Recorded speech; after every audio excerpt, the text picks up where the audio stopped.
Bonjour à tous, j'espère que vous allez bien. Alors aujourd'hui, nouvelle vidéo et on va parler du Bitcoin, comme toujours vous me direz. Et on va surtout essayer en fait de répondre à une question ensemble. Est-ce qu'on a touché ce fameux point bas? Et on va surtout en fait essayer de comprendre est-ce que les conditions pour qu'on touche justement ce fameux point bas sont-elles réunies ou non? Parce qu'au final, c'est ça qui va surtout en dire long sur la capacité en fait des marchés à pouvoir rebondir par rapport au point bas en fait qu'on a actuellement. Alors, je vous rappelle que je vous avais dit en fait la dernière fois que je préparais également une vidéo sur la partie psychologique. Cette vidéo est prête. Elle sera diffusée dans à peu près une semaine, grosso modo. Voilà, donc vidéo qui sera assez intéressante, donc vraiment je vous invite à vous abonner pour ne pas en fait la rater. C'est une vidéo qui, je pense, ne se fait pas beaucoup en fait dans la francophonie, où on va vraiment aborder en fait des sujets très loin des simples sujets classiques sur les biais psychologiques du style il faut éviter en fait de FOMO, etc. On va vraiment parler en fait du pourquoi est-ce qu'on réagit comme ça et comment est-ce qu'on fait pour vraiment travailler en fait sur soi pour être capable de ne pas reproduire ces biais psychologiques-là. Et je pense que, comme tout investisseur, vous le savez, bien évidemment que les biais psychologiques, c'est, on va dire, 80% du travail. Au final, toute la partie technique et qui est juste de cliquer sur un bouton acheter, ça, c'est vraiment pas la partie la plus difficile pour le coup. Allez, on attaque pour le coup avec le Bitcoin. Donc le Bitcoin, déjà, en fait, pour qu'on essaye de comprendre une chose, c'est qu'est-ce qu'il faut, quels sont les éléments qui doivent être réunis pour qu'on touche un point bas de marché. Donc ça déjà, c'est la chose la plus importante et ça va déjà en dire long sur est-ce qu'on l'a touché ou est-ce qu'on en est encore loin pour le coup. Alors déjà, le premier point, c'est qu'un point bas est touché quand plus personne n'y croit. Premier point, quand les investisseurs de long terme sont en train de capituler et que tout le monde, ou presque, bien évidemment, parce qu'il y a quand même des personnes qui vont acheter ces zones de points bas, que tout le monde, ou presque, s'attend à une nouvelle baisse. Ça, c'est vraiment la première des choses qui est la plus importante. Dans les marchés traditionnels, grosso modo, on retrouve plutôt, on va dire, quelque chose de similaire, dans le sens où un point bas va être touché, grosso modo, en fait, non pas quand les choses se sont améliorées, mais quand elles sont les plus mauvaises. Et c'est ça en fait qu'il faut vraiment comprendre, c'est que on a souvent l'impression que pour se re-exposer au marché, il faut attendre que les choses aillent mieux. Mais ça, c'est complètement faux en fait.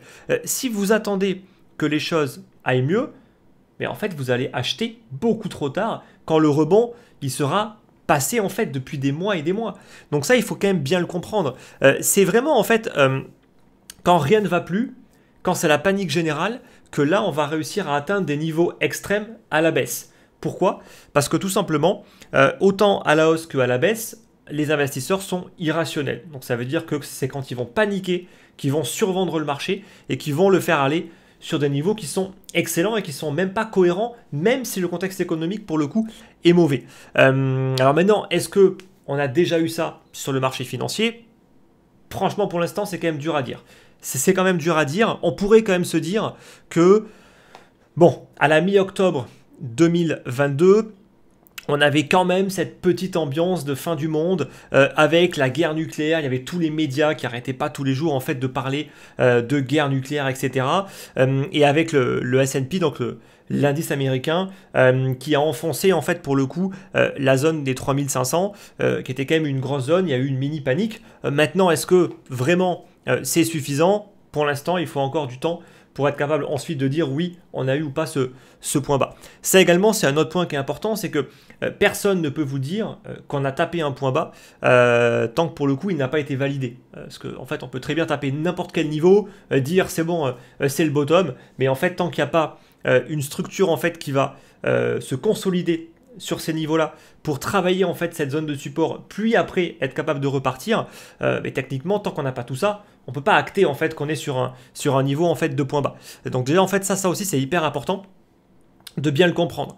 Ensuite, les points bas, ils se forment vraiment quand plus personne n'y croit. Et si je prends l'exemple de 2019, je me rappelle encore très très bien, pour le coup, du nombre de personnes qui n'arrêtaient pas de dire que le Bitcoin va aller plus bas. Quand on oscillait en fait dans la zone des 3000, entre les 3000 et les 4000 dollars, le nombre de personnes qui n'arrêtaient pas de dire sur les réseaux, on va aller sur les 1800 dollars. Là, le niveau des 1800 dollars, ce qui était, je pense que vous vous en rappelez très très bien, voire même sous les 1000 dollars. On était encore à une époque où, bien évidemment, on avait encore espoir d'un Bitcoin qui pouvait retomber sous les 1000 dollars, voire même parfois dans la zone des 100 à 200 dollars. Mais on retrouve exactement le même type de comportement. Des personnes qui vont dire, de toute façon, moi, le Bitcoin, je l'achèterai uniquement que si on revient chercher en fait dans la zone des 200 dollars. Voilà, c'était le genre de conneries qu'on pouvait entendre pour le coup à l'époque. Et aujourd'hui, mais étrangement, hein, vu que l'humain en fait ne change pas, on retrouve exactement les mêmes types de comportements, des personnes qui vont toujours aller en fait dans l'extrême. Moi, je veux un Ether pour le coup à 500 dollars. Ça, je l'ai vu un nombre de fois que vous n'imaginez même pas. Et en fait, moi, à chaque fois, ce qui me fait doucement sourire, en fait, quand je lis, en fait, ou quand j'entends ce genre de choses, c'est que ce n'est pas, en fait, l'investisseur qui décide du prix d'achat.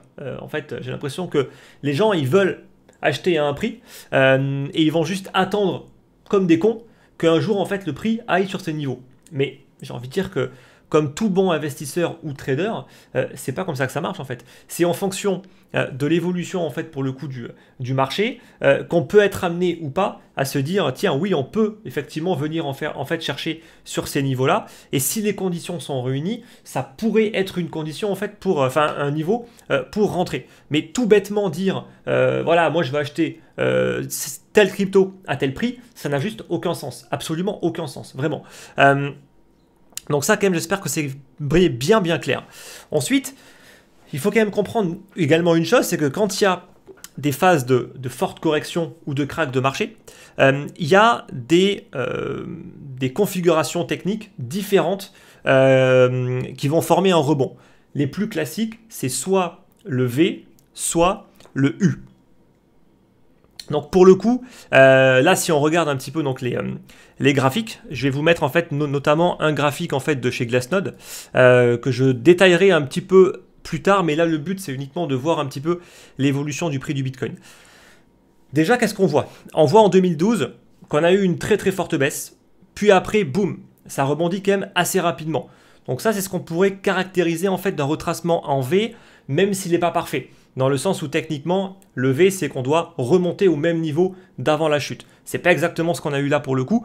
Et en fait, le meilleur retracement en V qu'on a eu, c'est en fait le crack le plus récent, c'est mars 2020. C'est là en fait où clairement, on a eu de manière extrêmement brève une baisse extrêmement rapide, complètement injustifiée et complètement irrationnelle. Et de ce fait, boum, on a eu un fameux retracement en V. Alors, ce type de correction, en fait, c'est vraiment les corrections idéales. C'est des corrections qui sont idéales pour l'investisseur. Pourquoi? Parce qu'elles vont offrir des niveaux de prix, en général, qui sont excellents, en très peu de temps. Et en plus de ça, le prix va rapidement rebondir et on ne va plus jamais revoir ces niveaux-là. En tout cas, plus jamais, sauf si vraiment les marchés s'effondrent plus tard. Mais en tout cas, en règle générale, on ne va plus jamais en fait revoir ces niveaux-là. Bon, qu'on ne se le cache pas, c'est arrivé qu'une seule fois. C'est avec le crack du Covid, sinon ça n'était jamais arrivé en fait pour le coup sur le marché des crypto-monnaies. En général, on a plus les retracements ou les... pardon, pas les retracements, parce que là on parle plus quand même de crack, mais on a plus en fait des configurations qui ressemblent à des U. Ça veut dire qu'on va avoir comme en 2018-2019, là on le voit vraiment de manière très très claire, c'est un U en fait qui est formé. On a une phase de capitulation où le prix perd la moitié en fait de sa valeur. Ensuite, on stabilise pendant plusieurs mois sur les plus bas pour, boum, après, repartir à la hausse. Donc, celles-là, en fait, sont beaucoup plus difficiles, pour le coup, à capter, dans le sens où on peut rester, en fait, sur les plus bas très longtemps, et avec le sentiment baissier qui en général est extrêmement fort, c'est là en fait où tout de suite on va se dire on va aller plus bas, et c'est là où il y avait toutes les estimations à 1800, 1000, voire même encore plus bas pour le coup par rapport au Bitcoin, et Dieu sait qu'au final il n'y a pas tant de personnes que ça qui ont été capables d'acheter la zone des 3200 dollars, soit parce qu'ils voulaient attendre pour aller acheter plus bas, soit au final parce qu'ils ont été surpris en fait par le retournement du marché et ils sont rentrés beaucoup plus haut. Je rappelle qu'en plus qu'après le marché est quand même passé de 3 000 à quasiment 14 000 $.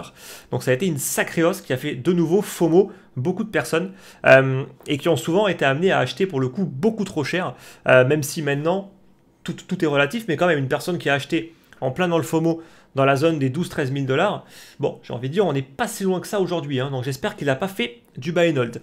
Voilà, donc voilà un petit peu les deux types qu'on va avoir en fait de structure de points bas. Aujourd'hui, je pense que c'est plutôt clair, on n'est pas sur le V, clairement. On aurait été sur un V si tout de suite, après avoir tapé en fait la zone des 20 000, on était rebondi. Ce n'est absolument pas le cas. On est plus sur une structure qui est en U. Maintenant, attention, elle n'a pas encore été confirmée par justement une nouvelle jambe haussière qui doit à minima revenir dans la zone des 30-35 000 $ pour être validée.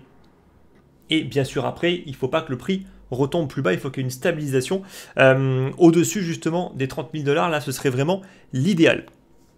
Alors maintenant, si on parle justement des caractéristiques qui font que on est en fait, en tout cas, qu'on pourrait être dans cette phase de capitulation. Il suffit en fait de regarder le comportement des investisseurs de long terme.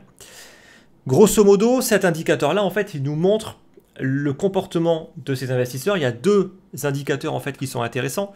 On a le SOPR et le MVRV. Alors vraiment pour faire extrêmement simple, pour le coup en fait le SOPR va nous montrer en fait les pertes et les profits qui vont être réalisés par les investisseurs.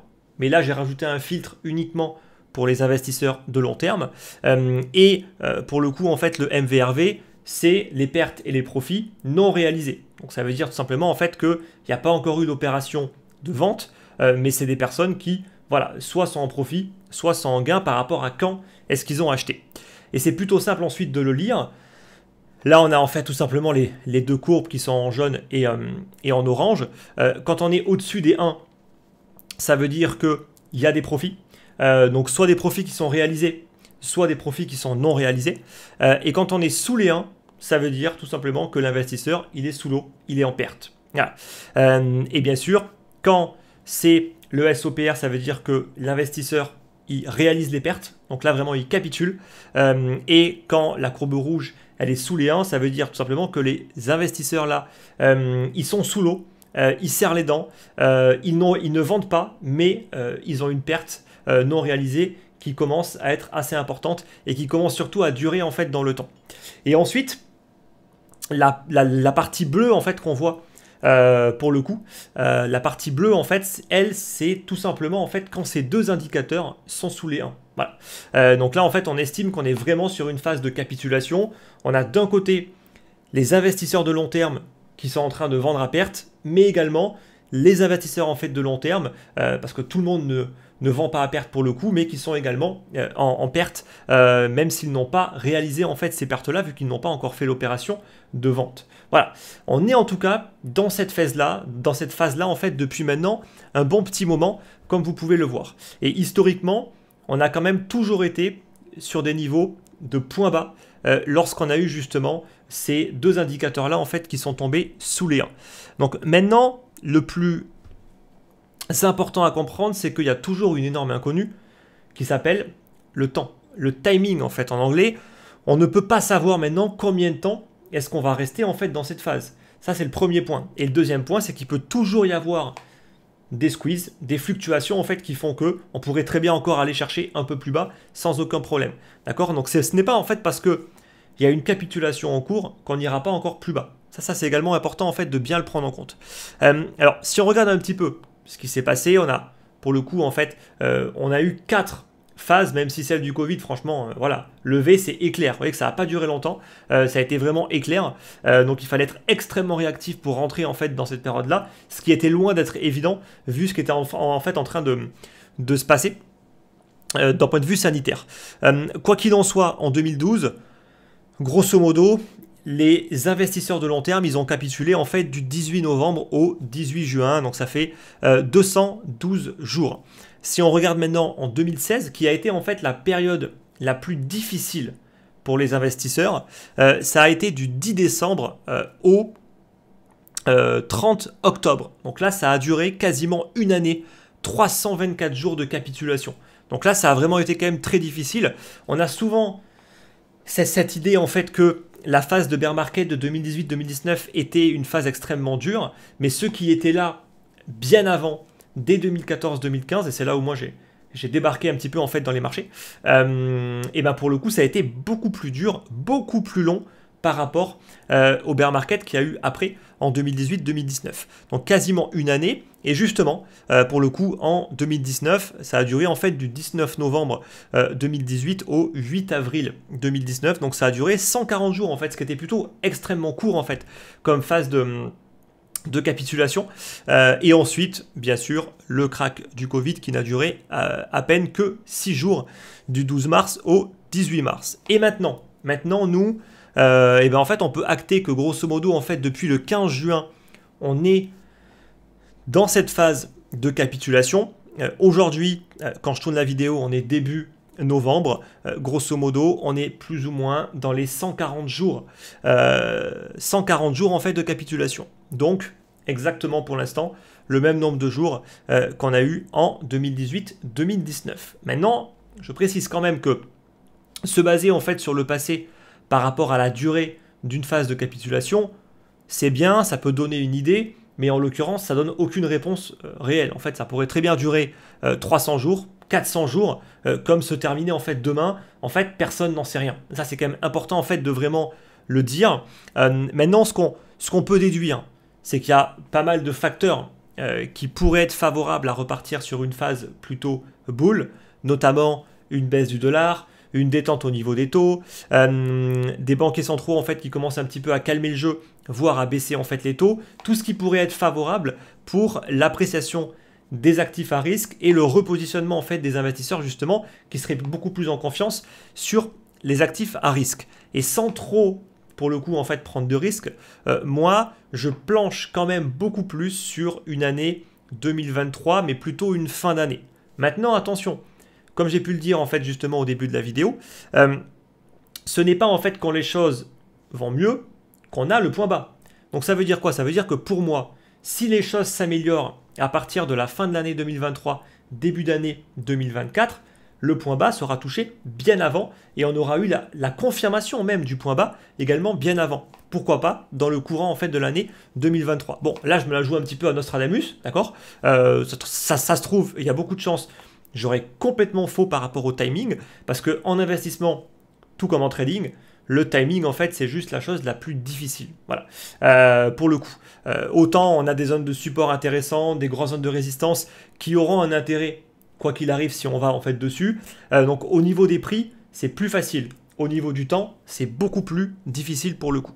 Et ensuite, je vais également vous afficher là notre indicateur qui est en fait un indicateur qui va plus nous montrer la capitulation non pas des investisseurs en fait de long terme mais des mineurs qui ont également un rôle très important notamment pour l'évolution en fait du prix du Bitcoin.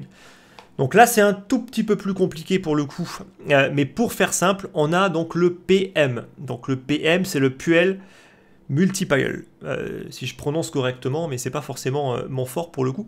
Bon, pour faire simple, quand on est en dessous des 1, je vais vraiment vous passer en fait vraiment le détail du calcul. Il vous suffira en fait de chercher rapidement sur internet si vous voulez vraiment voir comment c'est construit. En gros, sous les 1, ça indique en fait que les revenus des mineurs sont inférieurs à la moyenne annuelle des revenus. Voilà.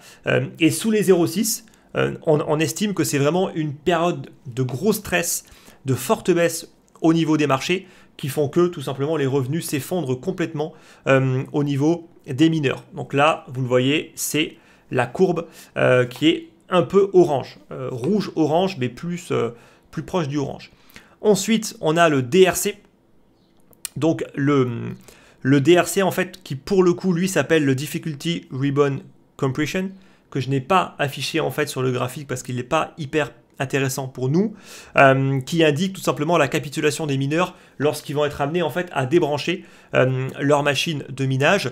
Mais pourquoi est-ce que je vous donne cette indication-là? C'est surtout pour savoir comment est calculé ensuite la petite phase qui est en jaune sur le graphique le Elevated Minor Capitulation Risk. Tout simplement, en fait, on fait le PM plus le DRC. Et si c'est pour le coup inférieur à 0,65, on passe en jaune. Voilà.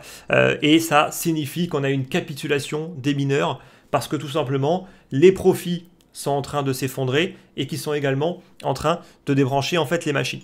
Alors, bien évidemment, on peut être en jaune sans que les machines soient réellement débranchées. En fait, là, si on regarde un petit peu justement le graphique, on se rend compte que le hash rate, il ne fait que monter, malgré le fait que les mineurs sont en train de capituler. Et c'est totalement un comportement normal dans le sens où les plus gros vont justement essayer en fait de faire capituler en fait les plus petits, souvent pour justement après pouvoir tranquillement les racheter, voire racheter en fait leurs rigs de minage qui vont être bradés parce qu'ils seront obligés en fait de vendre vu qu'ils seront en liquidation et qu'il faudra récupérer un maximum de cash. Voilà, donc les mineurs eux aussi ils capitulent depuis plusieurs mois maintenant, donc on a vraiment le cocktail qu'il nous faut, ça veut dire capitulation des investisseurs de long terme et la capitulation des mineurs, et là vous le voyez on est revenu chercher les niveaux historiquement bas par rapport à la capitulation des mineurs. Donc vraiment, les revenus se sont littéralement effondrés. Donc, on est dans cette fameuse phase de capitulation qui sous-entend quoi? Qu'on est effectivement sur une zone soit de point bas qui a déjà été touchée. C'est totalement possible et ça ne doit absolument pas être exclu aujourd'hui. Soit on est encore en fait dans une phase qui va subir quelques stress supplémentaires. Comme j'ai pu le dire, on peut encore avoir un petit peu de baisse, même si moi, à titre personnel, j'estime que le potentiel de baisse reste limité et que plus il y aura un sentiment baissier, moins on aura de chances d'avoir une nouvelle baisse supplémentaire. Surtout qu'on est quand même déjà sur des très très grosses décotes. Là, je parle principalement du Bitcoin, mais si on regarde les alts, on est quand même sur des décotes classiques qui ont eu lieu entre moins 60 à moins 80, voire moins 90%. Donc, on a quasiment totalement tout retracé. Et c'est quand même caractéristique d'une fin, en tout cas, de baisse. Maintenant, hein, de nouveau, on peut toujours se prendre un moins 20, un moins 30% sans aucun souci pour le coup. On n'est pas maître, en fait, de l'avenir. On ne sait pas de quoi l'avenir sera fait. Et quoi qu'il en soit, c'est aussi l'une des raisons pour laquelle, dans la vidéo que j'ai fait il y a quelques semaines, j'indiquais que voilà, dans la zone des 19 000, on est quand même sur une zone qui est intéressante, sur laquelle il faut commencer à se réexposer, parce que si on attend que tout va bien, et ben en fait, vous serez ceux qui achèteront les derniers. Voilà. Donc ça veut dire avec le risque le plus élevé, avec le niveau de prix le plus mauvais, et qui gagneront le moins d'argent. Donc parfois, en fait, pour le coup, à vouloir prendre le moins de risques possible, en fait, on ne s'en rend pas forcément compte, mais on prend plus de risques.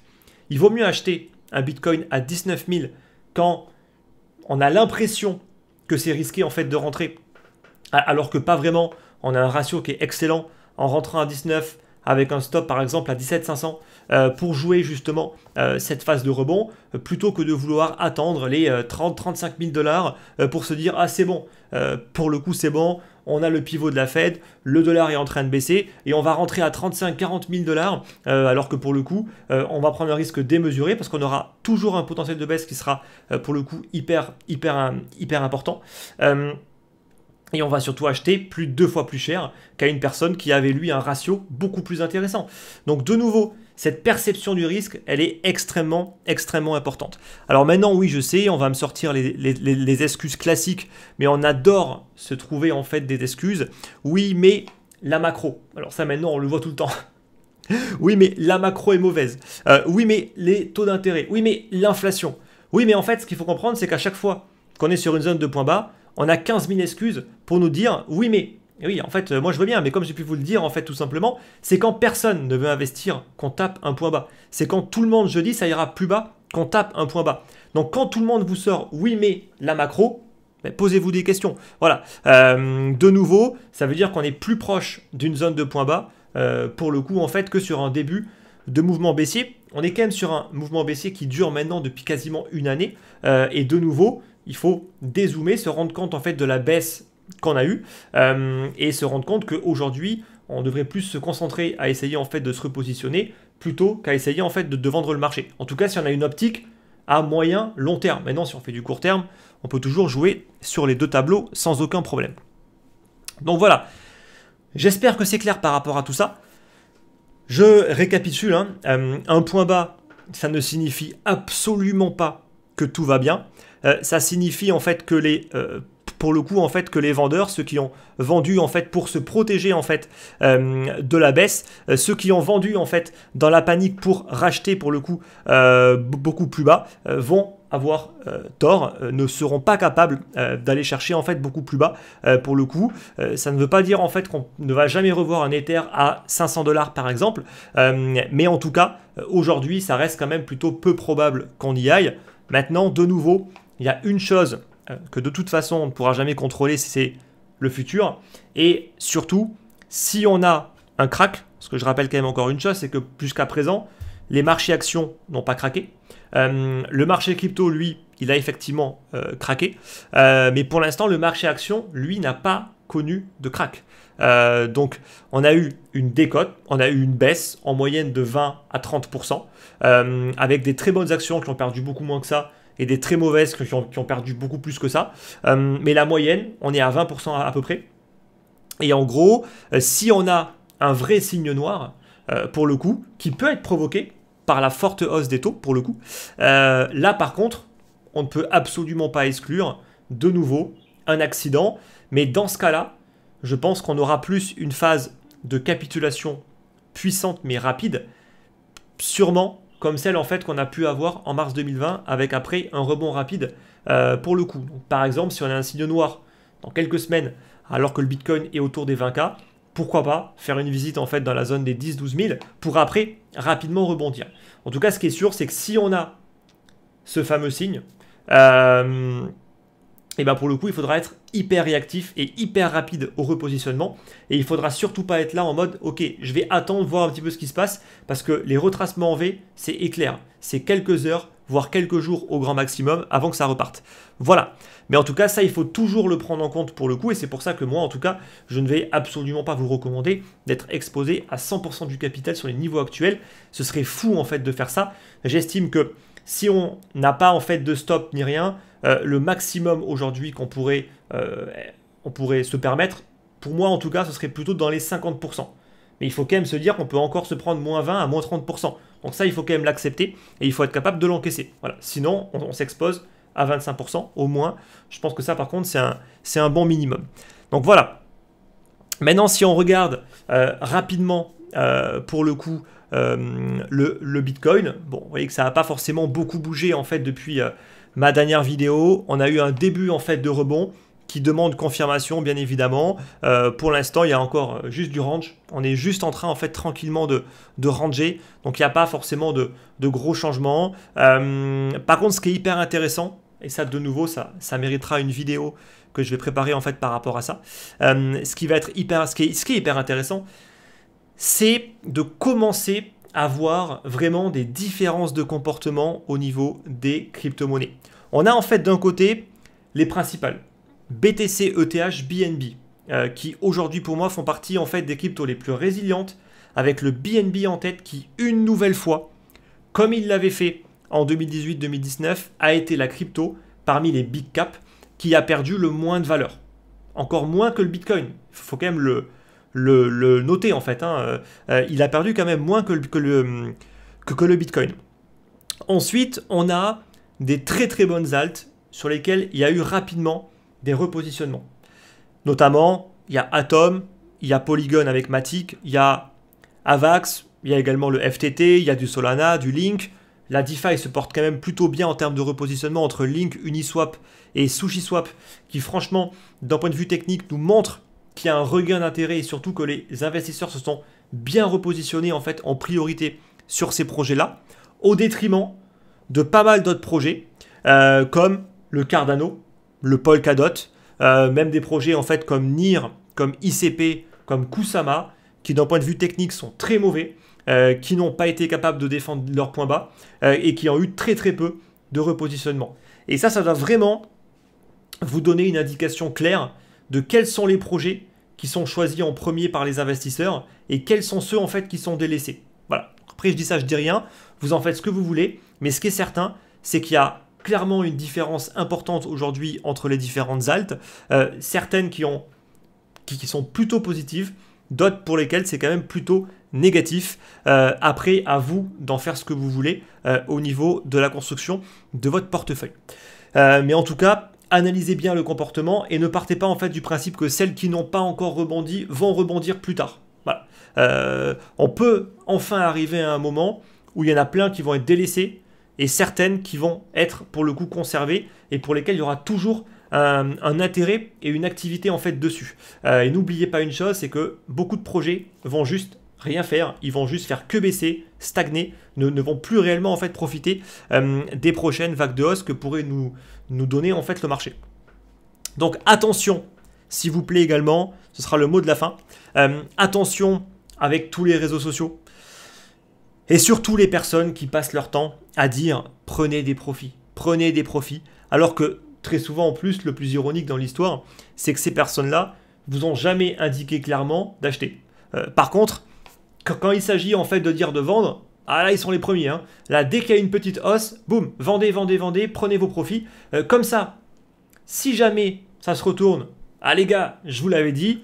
Oh, et puis si ça monte, ouais mais les gars, vous pourrez pas trop me le reprocher. Au final, vous avez quand même pris des profits. Ça se trouve, ça aurait pu rebaisser. Voyez. Donc ils prennent jamais de risque en fait. Ils prennent jamais de risque.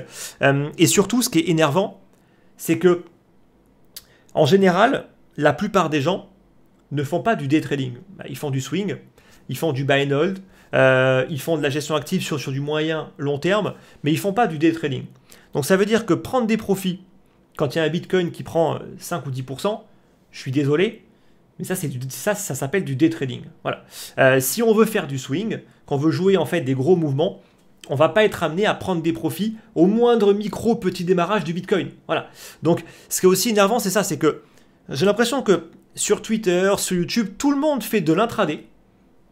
Et en fait, après, tout le monde dit « Non, mais moi, je fais du swing ». En fait, il faudrait comprendre, en fait. Donc, si vous faites du swing, n'écoutez pas toutes ces personnes qui vous disent de prendre des profits, s'il vous plaît. Si vous faites de l'intraday, du day trading, bien évidemment, dès les premières zones de résistance, on take profit, on sécurise sa position, on se met à break-even, etc. Mais si on fait du swing et qu'on joue un mouvement bien plus important, s'il vous plaît, ne commencez pas à vous précipiter sur le bouton vendre. Vous pouvez le faire éventuellement avec une petite partie du capital vraiment pour vous sécuriser. Mais franchement, je trouve que c'est encore un peu trop prématuré pour le coup. Le principe quand même du swing, c'est voilà, on prend du risque. Et il faut aussi accepter en fait que pour le coup, parfois on aura un début en fait de démarrage, on sera bien positionné et puis ça va être invalidé et au pire on se fait stopper. C'est pas grave, ça fait partie en fait pour le coup de la stratégie. Et il ne faut pas en fait se dire que dès qu'on a un tout petit peu en fait de plus-value, voilà, je dois absolument en fait la sécuriser. Ça c'est un peu le comportement typique qu'il y a en bear market, vu qu'il y a très peu d'opportunités, on va dire haussières. Dès qu'il y a un tout début en fait de hausse, on se précipite à la vente. Mais le jour où il y aura un vrai démarrage, pour le coup, vous allez vous précipiter à la vente et après vous serez comme un con quand le truc fera que monter. Voilà. Donc vraiment faites gaffe par rapport à ça. Il faut juste que tout soit bien clair dans votre stratégie. Je ne critique pas les personnes qui font ça. Si on fait de l'intraday, c'est totalement cohérent en fait de le faire. Mais si on fait du swing, je suis désolé, en fait, c'est pas sur un petit mouvement de 5 à 10% qu'on est censé prendre des profits. Bon, après, chacun fait ce qu'il veut, vous me direz. Et bien évidemment, mais s'il vous plaît, ne soyez pas influencés par toutes ces personnes qui passent leur temps à vous dire quand est-ce qu'il faut vendre, jamais en fait quand il faut acheter. Voilà, bon, de nouveau encore une petite coupure pour le coup, juste sur le mot de la fin. Donc le mot de la fin, c'est le plus important. Ce qui compte, c'est de surtout appliquer votre stratégie et de ne surtout pas se faire influencer en fait par des personnes qui vont appliquer des stratégies en fait qui sont différentes et qui n'ont sûrement rien à voir avec laquelle vous souhaitez pour le coup mettre en place. Ça, c'est vraiment hyper important. Voilà, donc j'espère en tout cas que cette vidéo vous a plu. N'oubliez pas, pour recevoir donc la prochaine lettre d'investissement sera envoyée en fait d'ici une semaine. Donc pour la recevoir, le lien il est dans la description. N'oubliez pas le petit like pour le soutien. N'hésitez pas également à débattre de tout ça en fait dans l'espace de commentaires par rapport à votre point de vue sur les bas de marché. Et on se retrouve environ dans une semaine pour la prochaine vidéo sur la partie psychologique. Je vous dis bonne semaine à tous et à très très vite. Bye bye.